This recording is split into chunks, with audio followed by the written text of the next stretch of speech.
Sir Thomas Pope was born in 1507 in Deddington, Oxfordshire. Unlike many of his contemporaries who inherited their vast estates and titles, Pope was a self-made man. When his father died at 16 years old, he took his inheritance to enter law school at Eton College. He rose to prominence through his sharp legal mind and his ability to navigate the dangerous waters of Tudor politics. To understand his ultimate legacy, the founding of Trinity College, one must first understand the complex world he inhabited and the dual life he may have led as both politician and keeper of hidden wisdom. Since he was now an influential lawyer in the English court and had experience working in the royal mint, Henry VIII appointed him treasurer of the Court of Augmentations. Pope was directly responsible for handling the wealth, the lands, and the artifacts seized from the dissolved Catholic missionaries.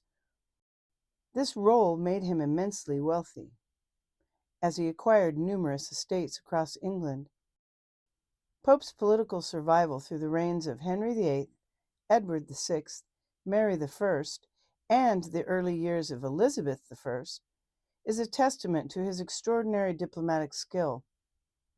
He was trusted by monarchs of completely opposing religious view. Most notably, during the reign of Queen Mary I, Pope was appointed as guardian of Princess Elizabeth, who later became Queen Elizabeth I. She was under house arrest at Hatfield House. History often portrays this guardianship as imprisonment, but evidence suggests a much more nuanced relationship. Pope treated Elizabeth with immense respect, providing her with books, intellectual companionship, and a safe environment. It is during this period of close contact that many scholars believe Pope shared his vision for an intellectual renewal of England, a blueprint for a center of learning that would transcend the violent religious dogma of the era. Pope witnessed the systematic destruction of centuries of knowledge during the dissolution of monasteries. By founding Trinity College, he was not merely building a monument. He was creating a sanctuary where remnants of that destroyed knowledge could be preserved, studied, and used to catalyze a future awakening of consciousness. Founded in 1555 at the site of the former Durham College, Trinity College was established during a brief Catholic restoration under Queen Mary. Pope wanted to produce graduates who were not compliant bureaucrats, but enlightened leaders capable of steering England through spiritual crisis. The true hidden purpose of higher education in the Renaissance was often the awakening of human consciousness. While public documents spoke of grammar, rhetoric, and logic, the underlying objective of deep study was to elevate the soul out of ignorance into enlightenment. Sir Thomas Pope's Trinity College was designed to be a crucible for this transformation. History is too often told through a singular lens, focusing exclusively on the man who signed the deed and held the official title. However, the story of Sir Thomas Pope and Trinity College is incomplete without unearthing the profound and often erased influence of women. Women in the Tudor era rarely held official power, but they frequently operated as the silent architectures of culture, education, and spiritual preservation.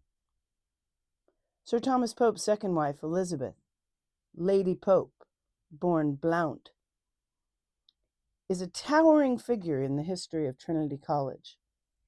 Yet her contributions are frequently relegated to footnotes. Elizabeth was a woman of immense intelligence, administrative capability, and a deep spiritual conviction. When Thomas Pope died in 1559, just 4 years after the college was founded, it was Elizabeth who took over the monumental task of securing its future for the next 30 years. She executed his will with meticulous care, fought legal battles to protect the college endowments, and personally oversaw the completion of its buildings. Without her fierce determination and political acumen, Trinity College might have collapsed in its infancy. When we weave these threads together, the life of Sir Thomas Pope, the sanctuary of Trinity College, the pursuit of consciousness awakening, and the hidden contributions of women, a magnificent picture emerges. We see that history is not just a sequence of random events, but a deliberate tapestry woven by individuals dedicated to the elevation of humanity. Today, humanity is facing its own crisis of consciousness, characterized by polarization, information overload, and a loss of deep spiritual connection. To find our way forward, we must look to the blueprints left by the past visionaries. Sir Thomas Pope, Lady Elizabeth Pope, and the early scholars of Trinity College were part of an unbroken thread of light bearers throughout history.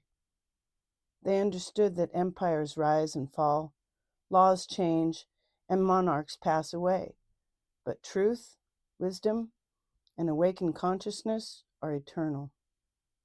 By exploring their legacy, we are doing more than learning history. We are tapping into that same current of awakening. The invitation extended by Trinity College in 1555 remains open to us today, to question reality, to honor the sacred, to unearth hidden truths, and to awaken the divine potential within our own consciousness. Thank you for spending time with us on Herstory Revisited.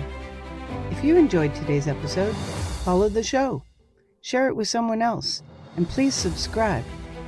It really helps more people discover the podcast and the channel.